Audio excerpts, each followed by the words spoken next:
मलिक हंसते हुए कहता है, अब करूँगा मैं उस अंशी से शादी। अब रियासत पर मेरी हुकूमत होगी। सम्राट राजा संग्राम सिंह जी की तरफ देखते हुए बोला, माफ़ कीजिएगा बड़े बाबा साहब। सूर्यतेज जी ने अपने आदमियों को इशारा किया कि मलिक और सम्राट के आदमियों को मारना। सूर्यतेज ने अपनी तलवार उठाई और सम्राट की तरफ बढ़ा दी। सम्राट और मलिक ने दोनों एक साथ ही उस पर गोली चला दी। कुछ देर में सारे लोग मारे गए। मलिक और सम्राट महल के लिए निकल गए। सूर्यतेज जी को अभी भी होश था और वो जल्दी से अपना फ़ोन निकालकर रानी अवंतिका को फ़ोन लगाने लगे, पर अवंतिका जी अभी सो रही थी। कुछ देर नहीं होने के बाद अवंतिका जी ने फ़ोन उठाया। उधर से किसी तरह से सूर्यतेज ने सारी बातें उन्हें बता दी और ये भी कह दिया कि अब महाराज नहीं रहे। इतना सुन अवंतिका जी की आंखों से आंसू बहने लगे। वो बहुत ज़्यादा घबरा गईं। अवंतिका जी ने महल के कागजात लिए। अवंतिका जी भागकर अंशी के कमरे में आई। अंशी दरवाजे खटखटाने लगी। अंशी ने हड़बड़ाकर दरवाज़ा खोला तो अवंतिका जी को इतना घबराया हुआ देखकर वो भी घबरा गई थी। अंशी बोली, चाची जी क्या हुआ, इतना क्यों घबराई हुई हैं आप? अवंतिका जी रोते हुए बोली, महाराज महाराज नहीं रहे अंशी। मलिक और सम्राट ने उन्हें मरवा दिया और मलिक और सम्राट महल में ही आ रहे हैं। अवंतिका जी इससे पहले और कुछ बोल पाती, महल के अंदर कुछ लोग घुस गए थे। अंशी दिशा ने पास की ही लगी तलवार को उठाया और नीचे चली आई। अवंतिका जी उन्हें रोकते हुए नीचे आ रही थी। अंशी और दिशा लड़ने लगी। रूपा भी अब उठकर आई तो यह सब देखकर हैरान रह गई और रूपा भी पास में लगी दीवार पर से तलवार को उठाती है और सबसे लड़ने लगती है। इधर मलिक और सम्राट आ रहे थे। अवंतिका जी लड़ रही थी, तभी उन्हें तलवार लग गई। अवंतिका जी को तलवार लग गई, वो नीचे गिर गई। अंशी यह देखकर चीख पड़ी, चाची जी। अचानक से रूपा की भी तलवार नीचे गिर गई और वो भी घायल हो गई। अंशी रूपा के पास आई जब तक रूपा की आंखें बंद हो चुकी थी। अंशी रोते हुए बोली, रूपा रूपा उठो ना, प्लीज़ उठ जाओ रूपा। पर रूपा की आंखें बंद हो चुकी थी। अवंतिका जी भी आँख की भी सांसें उखड़ने लगी थी। वे बहुत हिम्मत करके बोली, अंशी। अंशी भागकर अवंतिका जी के पास आई और उनके सर को अपनी गोद में रखकर बोली, चाची चाची जी आपको कुछ नहीं होगा, हम आपको कुछ नहीं होने देंगे। अवंतिका जी ने अंशी का हाथ अपने हाथों में लेते हुए बोली, जाइए यहाँ से हमारी बच्ची, चली जाइए। सम्राट के सर पर खून सवार है, किसी को नहीं छोड़ेगा वो। दिशा भी उनके पास आई और घुटनों के बल बैठ गई। दिशा की आंखों से भी आंसू बह रहे थे। अंशी रोते हुए बोली, हम आपको छोड़कर कहीं नहीं जाएंगे चाची जी। अवंतिका जी ने अंशी का हाथ अपने हाथ में कसकर पकड़कर बोली, जिद मत कीजिए अंशी, विनती करते हैं आपसे, दिशा को लेकर यहाँ से कहीं दूर चली जाइए। हमने महारानी से वादा किया था कि हम अपनी दोनों बच्चियों की रक्षा करेंगे, उनका ख्याल रखेंगे, पर हम ये नहीं कर पाए। हम आप दोनों को कुछ देर तो नहीं देख पाए। कुछ मांगते हैं आपसे, एक आखिरी वक्त पर कुछ मांगना चाहते हैं। अंशी रोते हुए बोली, हाँ हाँ बोलिए। आप इस राजगद्दी पर सम्राट को कभी मत बैठने देना बेटा, यही हमारी आखिरी इच्छा है। पिताजी ने आपके पास रखे पेपर्स को दीवान जी को देते हुए बोली, यह महल के कागजात हैं, इसके बिना सम्राट कभी राजगद्दी पर नहीं बैठ पाएगा। ये पेपर्स उसके हाथ कभी नहीं लगने चाहिए बेटा। अवंतिका जी की सांसें अब रुकने लगी थी। महल का दरवाज़ा लगभग टूटने की कगार पर था। अवंतिका बोली, चली जाइए यहाँ से हमारी बच्ची, चली जाइए यहाँ से। इतना कह उन्होंने अपनी आंखें बंद कर ली। दिशा और अंशी दोनों रोने लगी। अंशी ने उन पेपर्स को लिया और दिशा का हाथ पकड़कर महल के पीछे के दरवाजे से भाग गई। दिशा और अंशी दोनों ही खून से भीगी हुई थी। इस वक्त उन्हें कोई भी देख ले तो डर जाए। उन दोनों की हालत बहुत ख़राब थी। अंशी की आंखों से लगातार आंसू बह रहे थे। वो जंगल के रास्ते भागते हुए किसी तरीके से सड़क तक आए और वहाँ से इलाहाबाद के लिए निकल गई, क्योंकि इलाहाबाद में अंशी की माँ का घर था, उनका मायका था, जिससे सिर्फ अंशी और संग्राम सिंह ही जानते थे, क्योंकि अंशी की माँ दिल्ली में ही रहती थी। प्रेजेंट टाइम दिल्ली ने सारी दिशा ने सारी बातें ऋषि और देव को बता दी थी।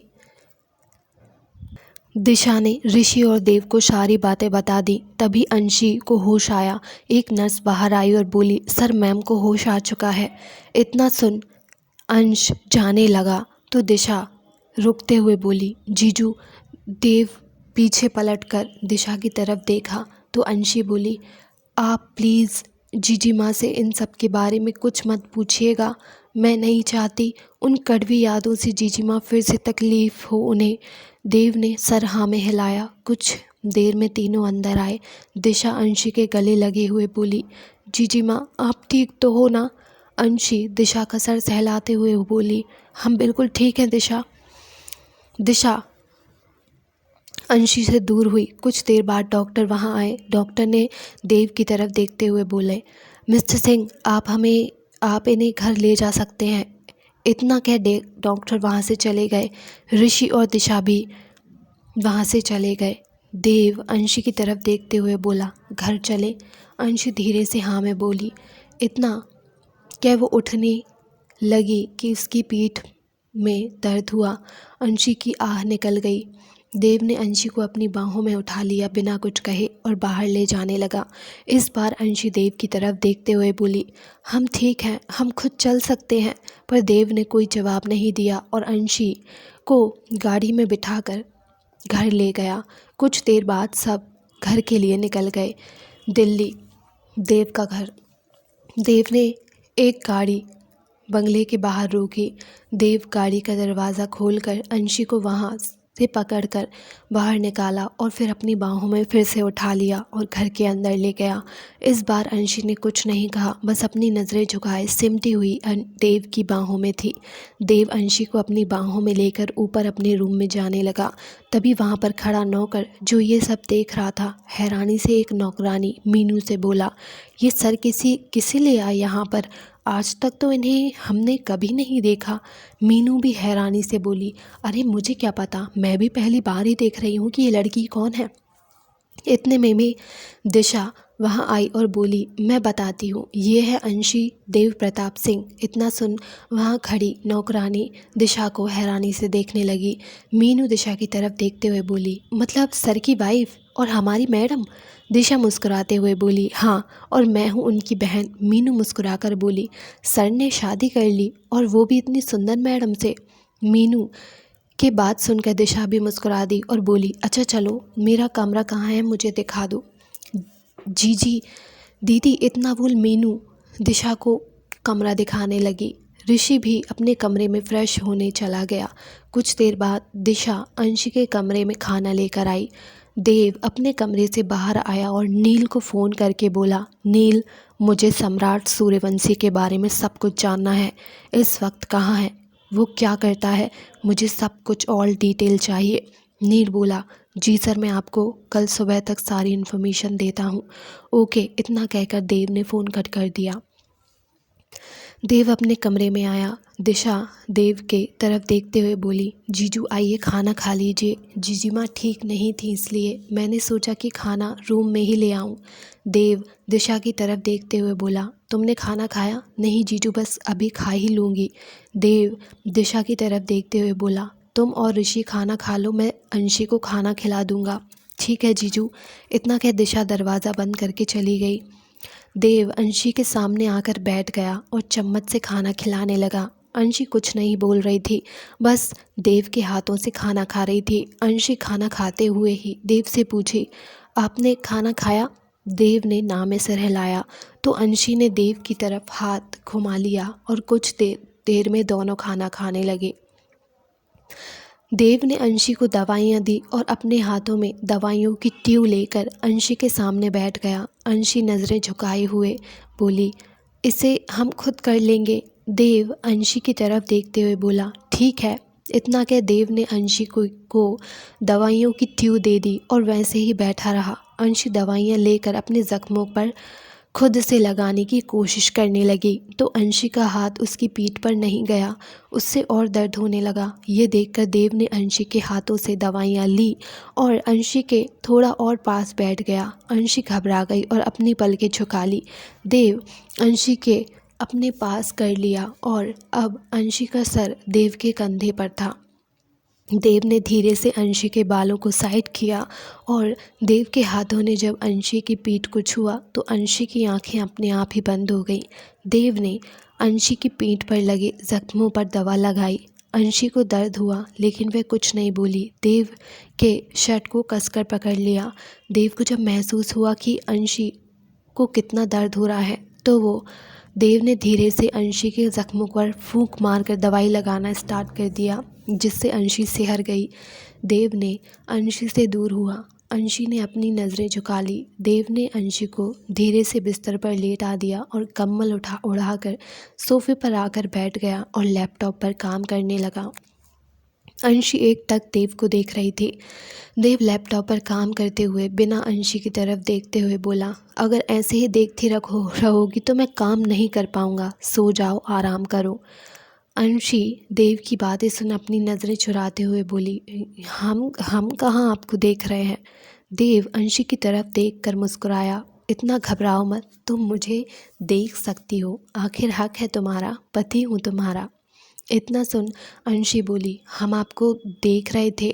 देव बोला, हाँ, तुम मुझे देख नहीं रही थी, तुम तो मुझे घूर रही थी। इतना सुन अंशी अपनी आंखें बड़ी करते हुए बोली, हम आपको कब घूर रहे थे, बस थोड़ा सा देख रहे थे, थोड़ा सा, क्योंकि हमें नींद नहीं आ रही है। देव अंशी के पास आ गया और उसके बगल में बैठते हुए देव ने अंशी की तरफ देखते हुए बोला, क्यों, क्या हुआ। अंशी अपनी नज़र झुकाए बोली, हमें ठंडी हवाओं में जाना है, हम यहाँ पर थोड़ी घुटन सी महसूस हो रही है। इतना सुन देव ने अंशी को अपनी बाहों में उठाया और छत पर ले आया। देव ने अंशी को छत पर लगे झूले पर बिठा दिया और खुद आकर उसके बगल में बैठ गया।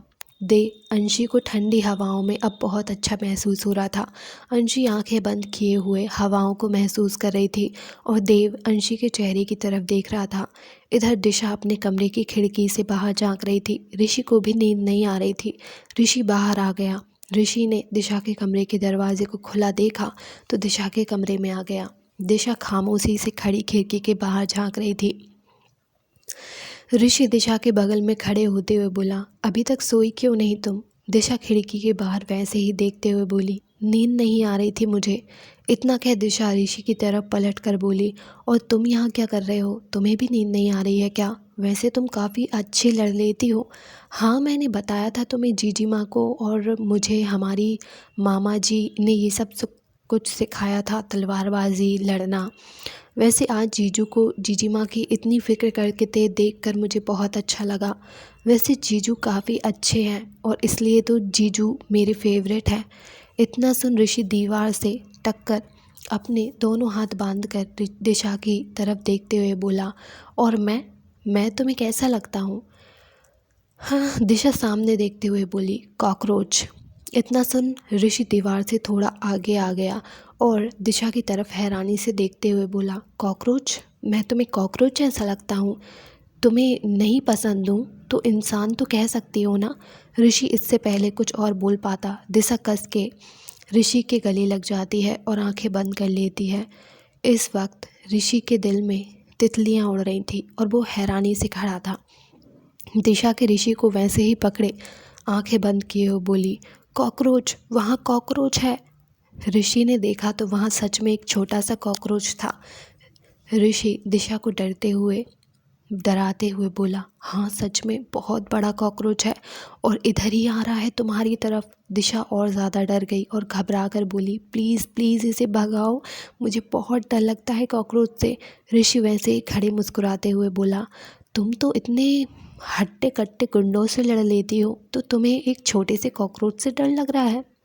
हाँ, लग रहा है। प्लीज़ अभी भगा दो ना, प्लीज़, तुम जो कहोगे मैं करूँगी तुम्हारे लिए, बस प्लीज़ इस कॉकरोच को भगा दो।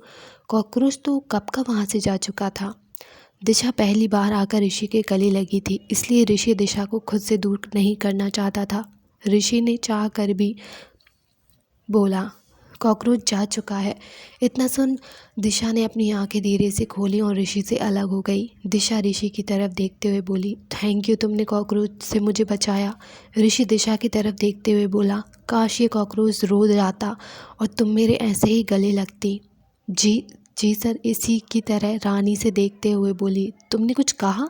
नहीं नहीं, मैंने कुछ नहीं कहा। ऋषि दिशा की तरफ देखते हुए बोला, ठीक है, गुड नाइट, तुम जाओ सो जाओ, गुड नाइट। ऋषि इतना कह अपने कमरे से चला गया। इधर अंशी और देव छत पर झूले पर बैठे थे और चांद को निहार रहे थे।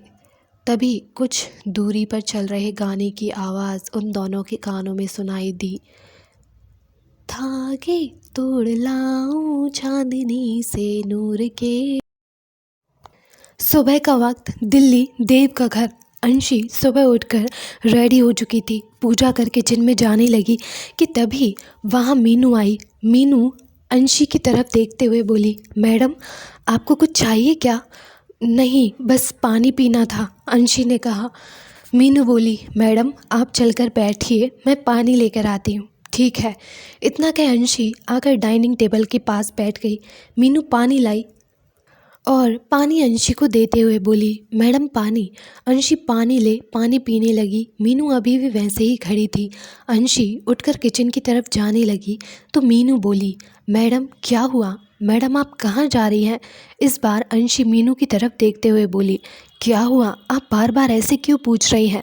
मैडम सर का ऑर्डर है कि मुझे आपके साथ ही रहना है और आपको कोई काम नहीं करने देना है। आपको कोई तकलीफ़ नहीं होनी चाहिए, वरना सर मुझे नौकरी से निकाल देंगे। अंशी हैरानी से बोली, किसने कहा आपसे ऐसा? मैडम सर ने, मतलब देव जी ने कहा है। जी मैम। अच्छा अब आप जाइए, अपना काम कीजिए, हमें जब ज़रूरत होगी तो हम आपको बुला लेंगे। पर मैम सर को पता चलेगा तो वो मुझसे बहुत नाराज़ होंगे। हमने कहा ना आपको, कोई कुछ नहीं बोलेगा, आप जाकर अपना काम करें। और वैसे भी हमें बिल्कुल पसंद नहीं है कि कोई हमारे आगे पीछे घूमे, हम अपना काम खुद कर सकते हैं। जी मैडम। इतना कह मीनू वहाँ से चली गई। इतने में दिशा और ऋषि रेडी होकर नीचे आए। दिशा और ऋषि ने अंशी को गुड मॉर्निंग विश किया और नाश्ता करने के लिए बैठ गए। अंशी ने भी दोनों को गुड मॉर्निंग विश किया और कुछ देर में देव भी रेडी होकर नीचे आया, नाश्ता करने लगा। अंशी दिशा की तरफ देखते हुए बोली, छोटी आपको तो कुछ पेपर जमा करने थे ना? हाँ जी जी माँ, बस कुछ देर में जाने के लिए निकल रही हूँ। छोटी आप अकेले कैसे जाएंगी? इतना सुन ऋषि बोला, भाभी मैं हूँ ना, मैं लेकर जाऊँगा दिशा को। इतना सुन दिशा हैरानी से ऋषि की तरफ देखते हुए मन में ही बोली, अब इससे मेरी इतनी फिक्र कब से होने लगी भला? देव ऋषि की तरफ देखते हुए बोला, ठीक है तुम दिशा के साथ जाओ, कुछ गार्ड्स भी लेकर जाना, अकेले मत जाना। ऋषि देव की तरफ देखते हुए बोला, ओके भाई। कुछ देर में ऋषि और दिशा पेपर जमा करने के लिए निकल गए। ऋषि गाड़ी ड्राइव कर रहा था, दिशा उसके बगल में बैठी थी। दिशा ऋषि की तरफ देखते हुए बोली, तुम मेरे साथ क्यों आए? मैंने तो तुमसे कोई हेल्प नहीं मांगी थी ना। इतना सुन ऋषि ने गाड़ी रोक दी और दिशा की तरफ देखते हुए बोला, क्योंकि मुझे तुम्हारे साथ कुछ वक्त बिताना था। इतना सुन दिशा ऋषि की तरफ हैरानी से देखने लगी। ऋषि दिशा के थोड़ा करीब आया और दिशा की तरफ बढ़ते हुए बोला, क्योंकि मुझे तुमसे प्यार हो गया है। इतना सुन दिशा की तो जैसे धड़कन ही बंद हो गई। ऋषि दिशा की तरफ बढ़ने लगा। दिशा सीट से चिपकती जा रही थी और अचानक से अपनी आंखें कसकर बंद कर लेती है। ऋषि दिशा को ऐसे देखकर मुस्कुरा दिया। दिशा ने सीट बेल्ट नहीं लगाया था। ऋषि ने दिशा को सीट बेल्ट लगाया और अपनी जगह पर आकर बैठ गया। दिशा ने धीरे से अपनी आंखें खोली तो ऋषि की तरफ देखा तो और गुस्से से बोली, ये क्या कर रहे थे तुम? ऋषि मुस्कुरा रहा था और गाड़ी ड्राइव करते हुए दिशा की तरफ देखते हुए बोला, तुम्हें फिर से सुना है कि मैंने क्या कहा?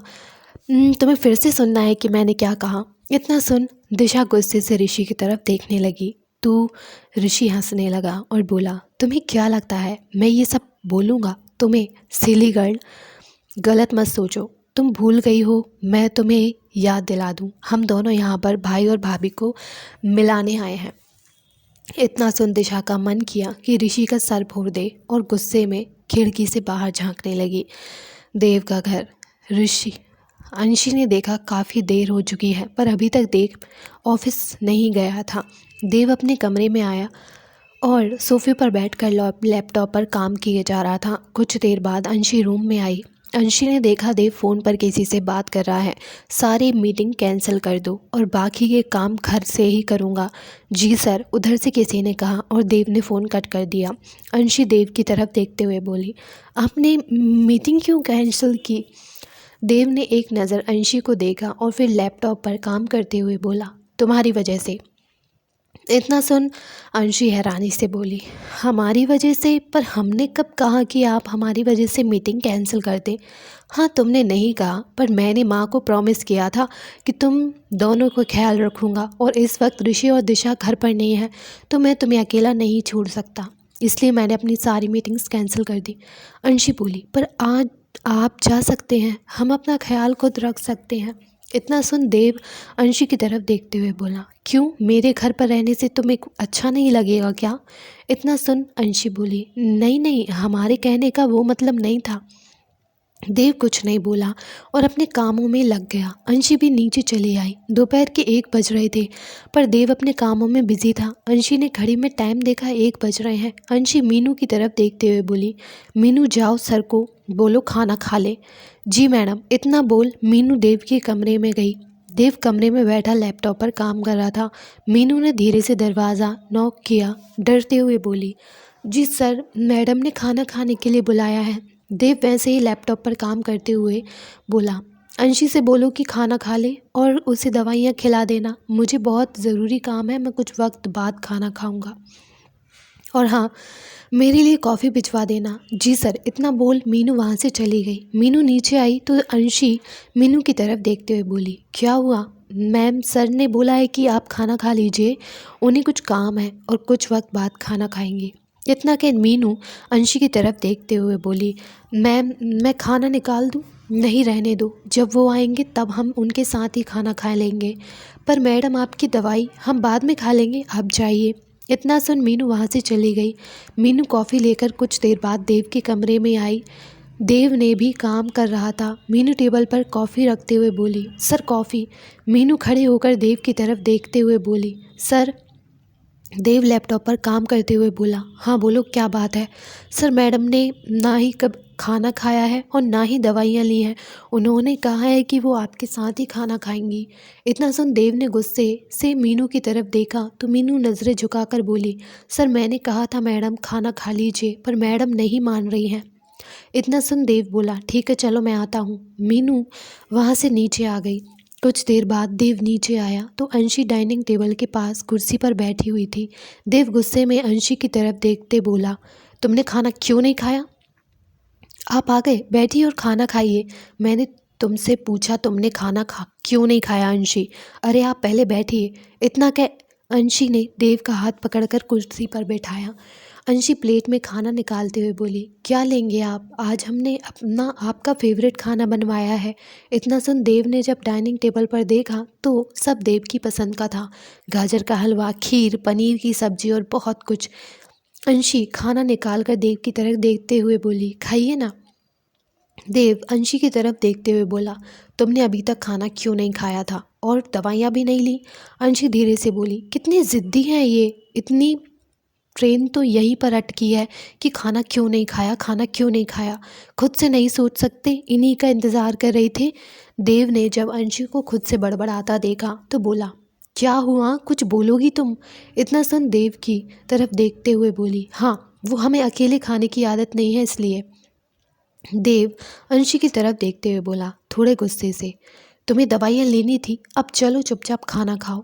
इतना सुन अंशी की आंखें भर आईं। वो नज़रें झुकाए खामोशी से बैठी रही। देव ने एक चम्मच खाना खाकर अंशी की तरफ देखा तो अंशी खामोशी से बैठी थी। देव अंशी की तरफ देखते हुए बोला, अंशी क्या हुआ? अंशी कुछ नहीं बोली तो देव अपनी चेयर खींचकर अंशी के पास लाया और बोला, अंशी क्या हुआ? अंशी सिर झुकाए बैठी थी और कुछ नहीं बोल रही थी। तो देव अंशी की तरफ देखा, चम्मच में खीर उठा अंशी की तरफ बढ़ाते हुए बोला, खाना खा लो अंशी। देव अंशी की तरफ गुस्से से देखते हुए बोला, अंशी ये क्या बचपना है तुम्हारा? इतना सुन अंशी की आंखों से आंसू झलक आए और वो देव की तरफ देखते हुए बोली, हम बचपना कर रहे हैं तो किसने कहा आपको यहाँ रुकने के लिए? आप जाइए और अपना काम कीजिए, आपको सिर्फ काम आता है, काम, सिर्फ काम। देव अंशी को रोता हुआ देखा तो हैरानी से अंशी की तरफ देखते हुए बोला, क्या हुआ अंशी, तुम रो क्यों रही हो? अंशी सुबकते हुए देव की तरफ देखते हुए दूसरी तरफ मुंह कर लेती है और रोते हुए कहती है, आपको क्या मतलब, हम क्यों रो रहे हैं? आपको तो सिर्फ हमें डांटना आता है। कितने प्यार से हमने ये सब आपके लिए बनाया था और आप कितना गुस्सा कर रहे हैं हम पर और कह रहे हैं कि बच्चों की तरफ रोए जा रही थी। अंशी के रोने की आवाज़ सुन बाकी नौकर और मीनू भी वहां आ गए। देव अंशी को बच्चों की तरह रोता देख हैरान था। सारे नौकर अंशी को हैरानी से देख रहे थे। देव को समझ नहीं आ रहा था कि देव अंशी को कैसे चुप कराए। देव अपना हाथ अंशी के हाथों पर रखते हुए बोला, अंशी। पर अंशी ने देव का हाथ झटकते हुए सुबकते हुए बोला, हमें आपसे कोई बात नहीं करनी। आपके नाक पर हमेशा गुस्सा ही रहता है। आपको सिर्फ और सिर्फ गुस्सा करना आता है। देव ने जब गुस्से से सारे नौकरों की तरफ देखा तो सब अपने अपने काम में लग गए। देव अंशी की तरफ देखते हुए बोला, अंशी शांत हो जाओ, मेरी बात सुनो प्लीज़। पर अंशी थी कि रोई जा रही थी। देव अंशी का हाथ पकड़ अपने पास खींच लिया और अंशी को गले लगाते हुए उसे शांत कराते हुए बोला, शांत हो जाओ अंशी प्लीज़। अंशी को न जाने क्यों इतना रो रहा था। अंशी देव को कसकर पकड़कर रोने लगी। देव अंशी का सर सहलाते हुए बोला, प्लीज़ अंशी चुप हो जाओ प्लीज़ बच्चा। देव ने अंशी को गले लगा लिया और अंशी अभी भी रो रही थी। देव ने अंशी को पकड़कर कसकर रोते हुए बोली, आप हर बार हमें गुस्सा करते हो और हमें हर बार डांटते हो। देव अंशी का सर सहलाते हुए बोला, शांत हो जाओ अंशी। अच्छा मैं तुम्हें कभी नहीं डांटूंगा, आई प्रॉमिस। इतना सुन अंशी देव से दूर हुई। देव अंशी की आंखों में से आंसू पोंछते हुए बोला, प्लीज़ खाना खा लो, तुम्हें दवाइयाँ भी लेनी है ना, मैं कभी नहीं डांटूंगा तुम्हें। पर अंशी थी कि रोई जा रही थी। अंशी मान गई और खाना खा लिया। देव ने अंशी को दवाइयाँ दी और वहीं बैठा रहा। शाम हो चली थी। दिशा और ऋषि वापस आ रहे थे। दिशा खामोशी से गाड़ी में बैठी और खिड़की के बाहर झांक रही थी। ऋषि ने एक नज़र दिशा की तरफ देखा और गाड़ी ड्राइव करते हुए बोला, वैसे तुम अभी LLB कर रही हो, उसके बाद क्या करना है, कुछ सोचा है तुमने? इतना सुन दिशा ऋषि की तरफ देखते हुए बोली, उसके बाद मुझे एक अच्छा लॉयर बनना है। ऋषि बोला, मेरा मतलब शादी के बारे में, शादी का क्या प्लान है तुम्हारा? दिशा बेपरवाही से बोली, शादी नहीं, मुझे शादी नहीं करनी और वैसे भी मैं अपनी जीजी माँ को छोड़कर कहीं नहीं जाना चाहती। इतना सुन ऋषि ने अचानक से ब्रेक मार दिया। गाड़ी रुक गई। दिशा हैरानी से ऋषि की तरफ देखते हुए बोली, अब तुमने गाड़ी क्यों रोक दी? ऋषि दिशा की बात का जवाब ना देते हुए उससे सवाल करता है, लेकिन तुम शादी क्यों नहीं करना चाहती? क्या तुम जिंदगी भर ऐसे रहोगी? दिशा ऋषि की तरफ देखते हुए बोली, मैंने ये नहीं कहा कि मैं शादी नहीं करूँगी, मैं अभी शादी नहीं करना चाहती। ऋषि अपने दिल पर हाथ रखते हुए एक गहरी सांस लेता है और बोलता है, थैंक गॉड, मुझे तो हार्ट अटैक आने वाला था। दिशा अपनी आंखें छोटी कर ऋषि की तरफ देखते हुए बोली, अब तुम्हें हार्ट अटैक क्यों आने वाला था, ज़रा मैं भी तो जानूं। इतनी में इतने में ही ऋषि का फ़ोन बजने लगा। फ़ोन अंशी का था। ऋषि ने फ़ोन उठाया और बोला, हाँ भाभी। ऋषि, आप दोनों अभी तक आए नहीं और छोटी का फ़ोन नहीं लग रहा है, आप लोग ठीक तो हैं ना? ऋषि बोला, भाभी हम लोग बिल्कुल ठीक हैं, बस घर ही आ रहे हैं। ठीक है, इतना कह अंशी ने फ़ोन कट कर दिया। देव फिर से अपने कामों में लग गया था।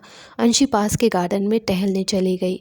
जैसे कि देव ने कहा था, मीनू अंशी के ख्याल रखने के लिए अंशी के पीछे पीछे गई थी। ठंडी हवाएं चल रही थी। अब शाम से रात हो रही थी। मीनू अंशी के पीछे आई। इस बार अंशी ने कुछ नहीं कहा। मीनू अंशी के साथ साथ चलते हुए बोली, मैडम जी एक बात कहूँ? अंशी ने मुस्कुराते हुए कहा, कहो ना, आप ना बहुत खूबसूरत हो। इतना सुन अंशी मुस्कुरा दी और मीनू का गाल अपने हाथों से छूते हुए बोली, आप और ज़्यादा प्यारी हो, बिल्कुल हमारी छोटी के जैसी। इतने में वहाँ एक बड़ी सी गाड़ी रुकी। अंशी और मीनू उस गाड़ी को देखने लगी। गाड़ी से एक औरत निकलकर उन्हीं के पास आई। औरत अंशी की तरफ देखते हुए बोली, आप कौन हैं? इससे पहले तो कभी आपको नहीं देखा। अंशी कुछ बोल पाती इससे पहले मीनू चहकते हुए बोली, मालकिन ये हमारी मैडम जी हैं, सर की वाइफ। इतना सुन राधिका जी बोली, देव कितना छुपा रुस्तम निकला, शादी भी कर ली और मुझे बताया भी नहीं। अंशी अभी कुछ नहीं बोली, बस हैरानी से राधिका जी को देख रही थी। तो राधिका जी मुस्कुराते हुए अंशी की तरफ देखते हुए बोली, हम हैं राधिका और आपकी भाभी। इतना सुन अंशी राधिका जी की तरफ अपने दोनों हाथ जोड़कर नमस्ते करके बोली, चलिए ना अंदर। राधिका जी अंशी की तरफ देखकर बोली, अब तो ज़रूर चलूँगी, आखिरकार मेरे देवरानी से मुझसे ढेर सारी बातें जो करनी है। देव कहाँ है? ऑफिस में भी नहीं है। अंशी बोली, अंदर है। इतना के तीनों हॉल में आ गए। राधिका जी अंदर आईं और सोफे पर बैठ गईं। अंशी ने एक नौकर से देव को बुलाया। देव नीचे आया। अंशी मीनू के साथ नाश्ता लगा रही थी। राधिका जी अंशी का हाथ पकड़ बगल में बैठाते हुए बोली, अब क्या तुम यहाँ सारे काम करने लगी हो? हमें तो बहुत सारी बातें करनी है। इतना कह राधिका जी ने देव की तरफ देखते हुए बोली, और तुमने तो हमें बहुत से सिखाते हैं, शादी कर ली और मुझे कुछ बताया भी नहीं। इतना सुन देव बोला, भाभी शादी काफ़ी जल्दी में हुई थी और इलाहाबाद में हुई, इसलिए फिर भी तुम फ़ोन पर तो हमें बता सकते थे ना। आई एम सॉरी भाभी, देव ने कहा। राधिका जी मुस्कुरा दी, हम इतना भी गुस्सा नहीं है, तुम सॉरी बोलने की ज़रूरत नहीं है। अब इतनी सुंदर बीबी लाए हो तो गुस्सा कौन करेगा भला। इतना क्या राधिका जी अंशी की तरफ देखते हुए बोली, अब देखो बातों बातों में हमने आपका नाम ही नहीं पूछा। मीनू चहकते हुए बोली, मालकिन इनका नाम अंशी है। इतना सुन राधिका जी अंशी के गालों को छूते हुए बोली, अंशी आपका बहुत प्यारा नाम है, बिल्कुल आपकी तरह। राधिका जी देव की तरफ देखते हुए बोली, देव आपने बिल्कुल चांद के जैसी देवरानी दी है हमें, अब बस जल्दी से छोटी सी परी दे दो हमें, फिर हम तुम्हें माफ़ कर देंगे। देव ने नासमझी से बोला, परी? परी मतलब? राधिका जी मुस्कुरा दी और बोली, अब इतने भी ना समझ नहीं हैं आप देव कि ना समझें कि हम क्या कह रहे हैं। देव अभी ना समझ रहा था, उसे समझ नहीं आ रहा था कि राधिका जी क्या बोल रही हैं। तो राधिका जी बोली, हम तुम्हारे और अंशी के बच्चों की बात कर रहे हैं। इतना सुन अंशी ने शर्मा कर अपनी नज़रें झुका ली। देव भी हल्का सा मुस्कुरा दिया और अंशी की तरफ देखते हुए धीरे से बोला, आप जब बड़ी परी थोड़ा सा प्यार दिखाएं तब ना छोटी सी परी आएगी। इतने में ऋषि और दिशा भी वहाँ आए। देव ने ऋषि और दिशा को राधिका जी से मिलवाया और सब लोग मिलकर बातें करने लगे। राधिका जी बोली, अरे देखो अब जिस काम से आए थे वही काम बोलना भूल गए। घर पर एक पार्टी है, हमारी शादी की 15वीं सालगिरह पर, और आप सबको आना है। इतना कुछ देर बाद राधिका जी वहाँ से चली गई। देव सब की तरफ देखते हुए बोला, ये राधिका भाभी थी, राधिका मेहता, राघव मेहता की वाइफ। हम लोग साथ में ही बिजनेस करते हैं। इनके बच्चे नहीं हैं, बस एक इनकी बहन है। कुछ देर बाद अपने कमरे में चले गए और नीचे आए। अंशी और दिशा मैं अपने अपने कमरे में रेडी होने चली गई। ऋषि भी कुछ वक्त में रेडी होकर आया और देव से बातें करने लगा। कुछ देर बाद अंशी और दिशा रेडी होकर आई। देव ने जब अंशी की तरफ देखा तो देखता ही रह गया। अंशी की काजल से भरी आंखें, माथे पर मांग टीका, हाथों में भरी भरी चूड़ियाँ, गले में हार और मंगलसूत्र। लाल रंग की साड़ी में अंशी बहुत खूबसूरत लग रही थी, पर आज कोई और भी था जिसकी नज़र दिशा से नहीं हट रही थी। दिशा ने फिरोज़ी रंग की साड़ी पहनी थी, बाल खुले हुए थे और हाथों में मैचिंग चूड़ियाँ, माथे पर छोटी सी बिंदी, कानों में झुमके, जिससे दिशा खूबसूरत लग रही थी। दिशा चलकर देव के पास आई और बोली, जीजू चले? हाँ। इतना कह चारों गाड़ी में बैठकर पार्टी के लिए निकल गए। तो हेलो एवरीवन, आई होप आपको आज का एपिसोड पसंद आया होगा और आपको क्या लगता है कि अंशी और देव की लाइफ पटरी पर आएगी या नहीं, और एक स्टोरी में एक बहुत बड़ा ट्विस्ट आने वाला है। और दिशा और ऋषि की लव स्टोरी आपको कैसी लग रही है वो भी प्लीज़ कमेंट में बताइएगा, और हमारी अंशी का पास्ट कैसा लगा वो भी बताइएगा। स्टोरी कैसी लग रही है, अच्छी लग रही है या नहीं लग रही है, और प्लीज़ कमेंट कीजिएगा। और प्लीज़ यार सब्सक्राइब कर लीजिए, बिल्कुल भी सब्सक्राइब नहीं कर रहे हो यार। व्यूज़ तो अच्छे जा रहे हैं पर सब्सक्राइब भी करना बिल्कुल मत भूलो। अगर स्टोरी पसंद आ रही है तो ज़रूर लाइक करना। Thank you for watching.